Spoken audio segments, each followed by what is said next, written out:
China virus struck our nation, many farmers had no place to send their crops or livestock. At the same time, families across the country were in need of groceries. They wanted to eat well. And next year, they're going to be eating better than ever before because we're going to have a tremendous year, I'll tell you. Economically, you see the numbers coming in, and you see even the employment numbers coming in the last quarter. More people hired, more jobs than over 9 million jobs than at any quarter ever before. It's a record. We're going to have a great year. We're going to have a great quarter, but we're going to have a great year.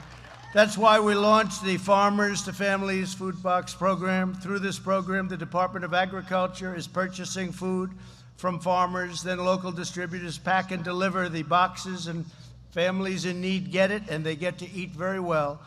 We're tremendously grateful for the 185 employees here at this facility who have packed roughly 7,000 boxes a week. That's not bad, Kirby, right? 7,000 boxes a week is a lot of boxes.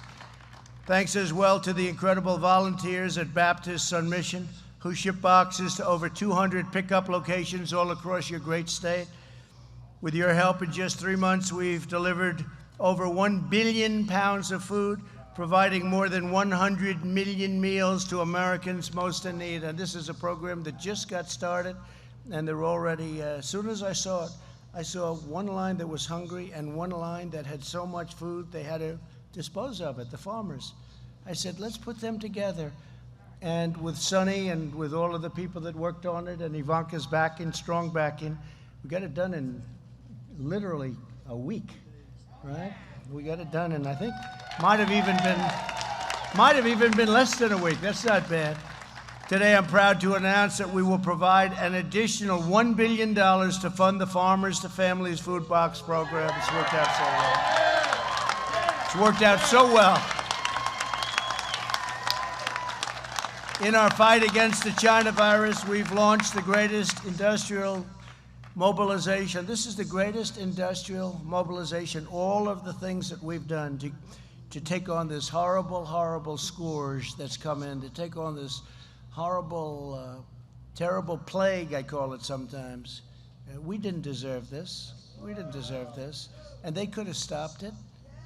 And we had just signed an incredible trade deal with China.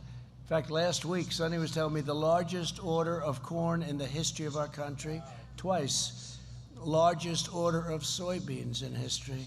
But, you know, I feel so differently because the ink wasn't even dry on that trade deal when we got hit with the China virus. I feel very differently about it. In our fight against the virus, we've launched this mobilization, and it's the biggest since World War II, biggest and most successful, too. You'll be hearing that on Thursday night. I'm going to be talking about it because what we've done is incredible. We would have saved, you would have had a situation if you looked at the lives saved. If we didn't close down and now reopen, and we reopen, the problem is your governor doesn't want to reopen. He wants to keep it shut down, and you can't do that because there's a lot of bad statistics on the other side. Shutdowns cause problems, too, with suicide and depression and loss of jobs and loss of a lot of other things. So we have to get your state open. We have to get numerous states open that are run by Democrats, because I really believe on November 4th, they're all going to be open. It's going to be a miracle. We got to get Pennsylvania open. Now, we have Pennsylvania, we have here, we have others, and, well, Wisconsin is another one, right? All Democrats, they want to keep it closed as long as possible right up until the election. Then they're going to open it. But you know what? The numbers are so good anyway that they are having a hard time. They're having a little hard time with this whole situation. But yesterday I announced that the FDA had issued an emergency use authorization for convalescent plasma. You probably saw that, which is proven to be an incredible reducer. It's going to reduce mortality by at least 35%, could be much more than that. We'll see the final numbers, but it could be even higher than that.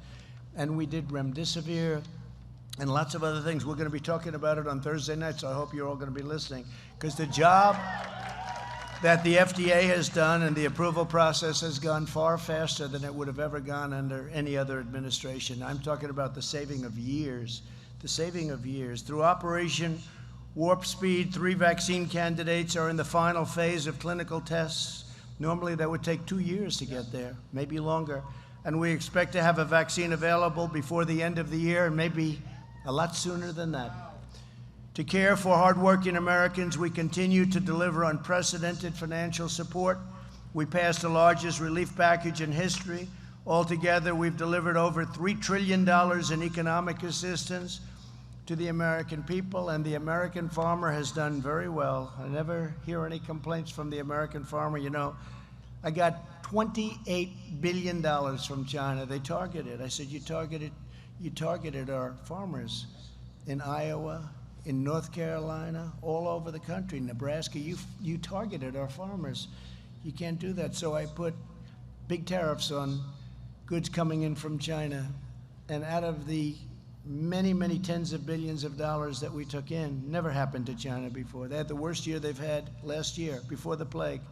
They had the worst year they've had in 67 years. So this never happened to them. I don't want them to have a bad year, but nobody has ripped off our country more than them over the last 25 or 30 years. And we gave that money directly to the farmers through Sonny, Department of Agriculture. We gave a total of $28 billion to farmers, and they're not complaining, I'll tell you, they're not complaining. Nobody else, I can tell to the farmers, I'll tell to the country, I'm very proud of it, nobody else, no other president would have done that.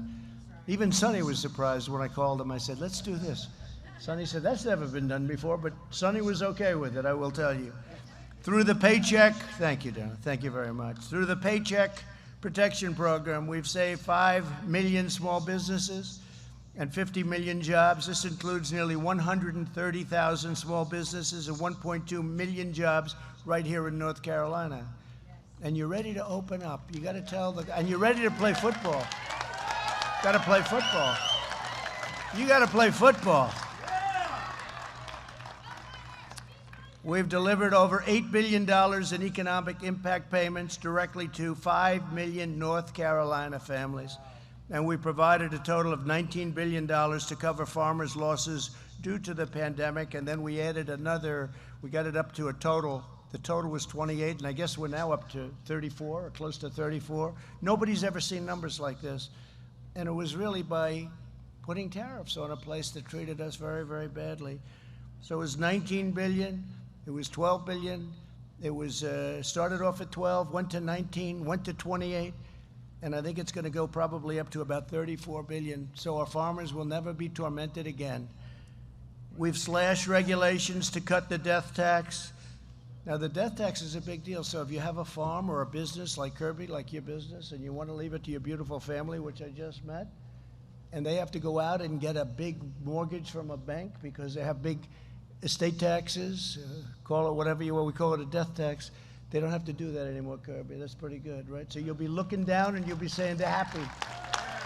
They won't be losing the business or losing the farm. But we've slashed regulations, cut the death tax, state tax, got rid of it for the small farms and businesses, provided direct assistance to farmers unfairly targeted by China, and secured fair and reciprocal trade deals to boost American agricultural import and exports. You know, we have a very unfair situation going because some of our allies are much tougher than our enemies, if you want to know the truth. They put big tariffs on so you can't get your product in.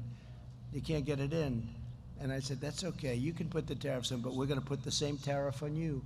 And it's amazing how quickly those tariffs come off. It's really actually incredible to watch it. Already the great American comeback is very much underway.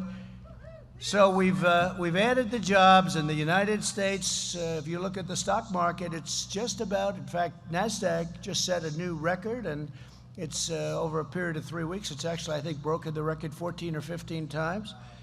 And you're going to see something with Dow, because you watch Dow and you're looking at the numbers, and we're very close to breaking those records. When I left this morning, the stock market was up almost 300 points. We'll see where it is. And that's a leading indicator. That's great stuff. That's your 401ks. That's your stocks. And the economy is quickly following. Wages are up nearly 5%. Retail spending is fully recovered and is at an all-time high. Can you imagine that retail spending is now at a higher level than it was prior to the plague coming in. Can you believe that? I mean, who would think that? And home builder optimism is at a record high. And prices are going up and homes are being built, and it's an incredible thing that's happening. And when we get rid of this virus, which will happen, and it will happen sooner than people think, and that's with the vaccines, but even without the vaccines, it's happening. During this time of trial, we've seen once and again that the strength of our nation lies in patriotic citizens like everyone here today. I've met so many of you. Each time you deliver a food box to a family, you show them that in this country, no one is forgotten. Remember, I used to talk about the forgotten men and women of our country, and still talk about them. You'll be hearing about them on Thursday night. They're no longer forgotten. You've become a very, very important voice, very important voice. They used to say, who are these people? I said, they're the forgotten people. They work hard. They work so hard, and they're the forgotten people. Not any longer, they're not. The Democrats are trying to find them, but they're not being too good to the Democrats, I will say that. But together we'll overcome the virus, and America will come back bigger and better and more united than ever before. We'll be stronger. Our military is more powerful now than it ever was. We rebuilt entirely our military, $2.5 trillion. So I just want to thank you for the support. North Carolina, you've been incredible. From the first day I came to North Carolina. I was here many times before I did this political thing, but I will tell you, this was a great experience dealing with the people of North Carolina, and that's why I felt I had an obligation to be here today, because we said we were going to have our convention here, and it was because of your governor that we had to move things around. But we did already. We had a very important part of it in Charlotte. So I went there, and I wanted to stop here and congratulate you on your success. And it's a great honor. And I'll introduce Sonny Perdue, Secretary of Agriculture. Thank you all very much. It's a great honor. Thank you.